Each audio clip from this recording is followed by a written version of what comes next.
ഈ വീഡിയോയിൽ ശ്രുതി ഹാസൻ ഡേഞ്ചറസ് ആയിട്ടുള്ള സിറ്റുവേഷനിൽ പോലും പേടിക്കുന്നില്ല അല്ലേ?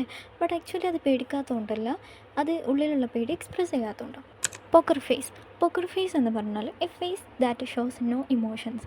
ഉള്ളിലുള്ള തോട്ട്സോ ഫീലിങ്സോ ഒന്നും നമ്മൾ എക്സ്പ്രസ് ചെയ്യാത്ത ഇമോഷൻലെസ് ആയിട്ടുള്ള ഒരു ഫേസിനെയാണ് നമ്മൾ പോക്കർ ഫേസ് എന്ന് പറയുന്നത്. നിങ്ങളുടെ ഉള്ളിൽ ഭയങ്കരമായിട്ടുള്ള സങ്കടമുണ്ട്, ദേഷ്യമുണ്ട്, പക്ഷെ നിങ്ങൾ അതൊന്നും പുറത്ത് കാണിക്കുന്നില്ല.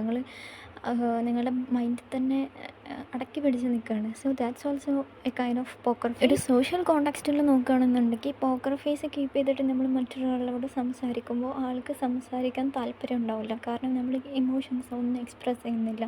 അതുപോലെ തന്നെ അവർക്ക് നമ്മളോട്ടുള്ള വിശ്വാസം അവിടെ ഉണ്ടാവും. Here is an example. Good comedians can tell jokes with a poker face. നല്ല കൊമേഡിയൻസൊക്കെ അവരുടെ ജോക്ക് പറയുമ്പോൾ അത് കേട്ട് നിൽക്കുന്ന എല്ലാ ഓഡിയൻസും ചിരിച്ചിട്ടുണ്ടാവും. പക്ഷെ അവർ ആ ഒരു പോക്കർ ഫേസ് മെയിൻറ്റെയിൻ ചെയ്തിട്ടാവും അത്. So thanks for watching this video. Kindly like and subscribe.